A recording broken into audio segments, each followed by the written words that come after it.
Hürmetli vatandaş, bugün Çislağ 2022 yıl 3. ayının 30. günü Çarşamba, hepteki çarşamba. Emdelikte vaziyet ve muhakeme. Bunun karanlığı ki ben başlı ahırlı sözde pek geldim. Lakin bunu misal almışsam, nakıl almışsam bulmaydı. Gördünüz mü? Minister Sergey Lavrov şundak dedi.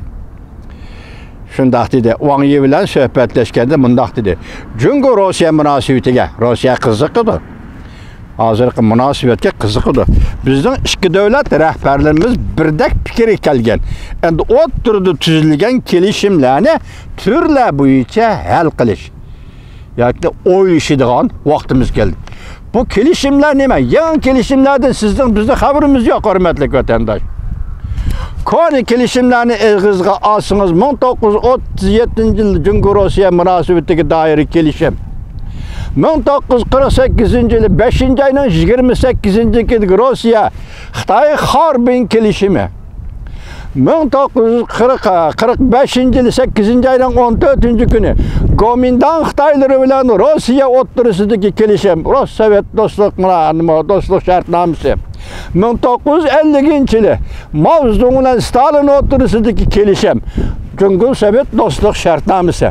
Muşlarının hemmisi kelişim.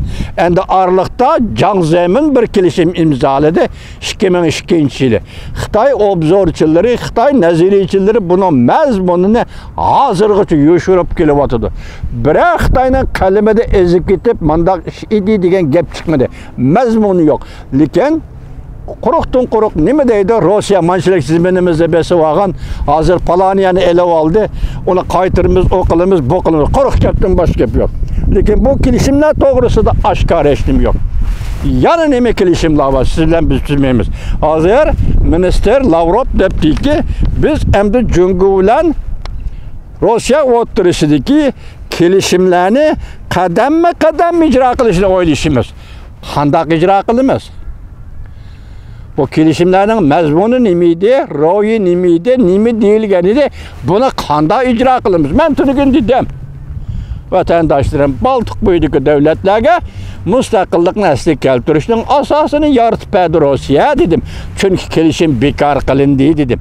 Endi bir yerde Lavrov bu davatkan kelişim, kaysı kelişim ya beşikde Uygur degen gep yok. Ya ahırda başkaça mezmun yok.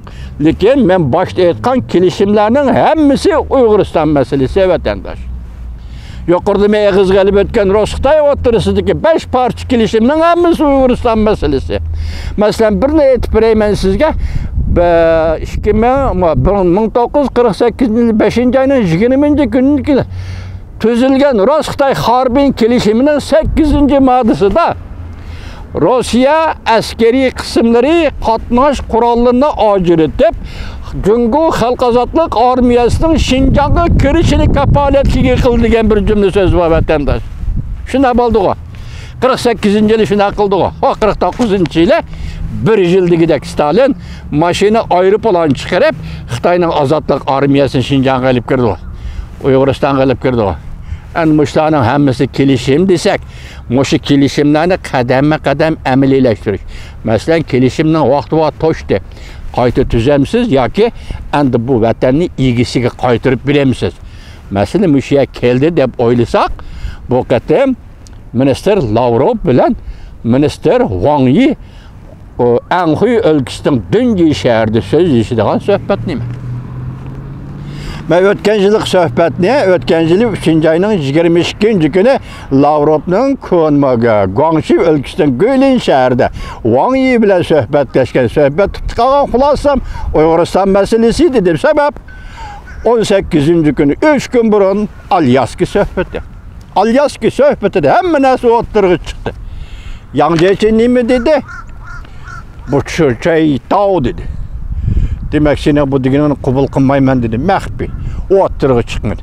Demek bir yerde gap Uygur meselesi kandak kılırsan degen gap Alyas söhbeti. Hong Kong meselesi kandak kılırsan degen gap Alyaski söhbeti. Bir yerde o Yang Jieqin miydi? Yok arkada gap de kaldı. Hazır soğuk yani geldi. Lavlerim gap kaplaşmaya kaldı. Keçirinler vatandaşlar. Hem yani mi değmez? Meyada en ahır karap durun Sergey Lavrov'dan sözüge. En ahırkı sözü bunda söz iken men şunun işinimen ki bu basqıçdan keyin yoki siz biz beşimizden kechirayotgan shu basqıçdan keyin xalqaro vaziyat texmi o'choq bo'ldi. Bu nayt katta gap bo'ldi bu. Hozir bu vaziyatda ya Ukraina meselesi degan gap yo'q, ya bunun da Uyg'uriston meselesi degan gap yo'q, ya bunun da Hong Kong, Tibet, Xinjiang bu degan gap yo'q. Nima debdi? Xalqaro vaziyat. Bu yerda vaziyat nima hozirgi vaziyat? Biri Ukraina vaziyeti vatandaşım. İkincisi Uyg'uristonda genocide, soyqırım meselesi. Hozir xalqaro jamiyatdagi asosli masala mana shu. Yaqinda Amerika Kongresi yani qonun ma'qulladi-ku. Raqobatlish qonuni. Kishilik huquqni yana saqlab qoldi. Uyg'ur dedi, Uyg'urni eg'iz qoldi, Hong Kongni eg'iz qoldi. Bir hafta burun sizlarga so'zlab qoldim. Masalan, hozir xalqaro dunyodagi hozirgi vaziyat Ukraina meselesi, Rossiya-Ukraina urushi, Uyg'uriston meselesi, Xitoyning soyqırım qilishi. Endi men qo'ydigan savol ham o'shada, dal mushundaq paytda, masalan, bu ikki davlat diplomatlari so'zlashadigan paytda Wang Yangning 3-oyning 18-kuni Xinjiangga berishi, bugun 3-oyning 30-kuni Dovit orbitining Ma Xiangruining yangi siyosati yoki Xinjiangda o'zgarish hosil qildigan yangi siyosatining o'ttirg'i qo'yilishi, mushlarning hammasi yig'ishtirib kelganda bu yerda nima ish bor? Masalan, bu yerda nima o'yin bor? O'yin deganda o'yinning yaxshi tarafi bo'ladi. Siz bizni ahmoq qildigan tarafi bo'ladi. Hozir Wang Yi qaysi kunda qoldi? Rossiya Federatsiyasi qaysi kunda qoldi? Ukraina meselesi bo'yicha dunyoning pozitsiyasi nima? Uyg'uriston soyqırım meselesi bo'yicha dunyoning pozitsiyasi nima? 12-oyning oxirigacha dedim-ku, 2001-yili, 2021-yili Uyg'ur yili bo'ldi. Prezident Joe Biden rahbarligidagi hukumatning tashqi siyosatida 2021-yili Uyg'ur meselesi yoki Uyg'ur meselesining bir yili, Uyg'ur yili bo'ldi dedim vatandoshim. Xulosa 12-oyda chiqarildi. Prezident imzo qo'ydi. Shu kuni bir kechada deganda Xinjiang Xinjiangdan ketdi. Endi Ma Xiangruy keldi. Bugun Ma Xiangruy o'zgarish kirdim, o'zgarishni boshildim debdi. Dal shu kunda Lavrov, Rossiya Federatsiyasining ministri Lavrov Anxuyning Dungi shahrida Wang Yi bilan suhbat o'tkazyapti. Ben boshda aytdim, 5 shartnoma. Rus Xitoy shartnomasi, hammasi Uyg'uristonga munosabat shartnoma. Hozir mushunchalik so'zildik. Asıl nima deb so'zlamoqchi edim, bilmadim ki sovuq kelimasiman bir aldirab chiqib topdim endi vatandosh. Burada kalpiklerim çaplışıp gitti.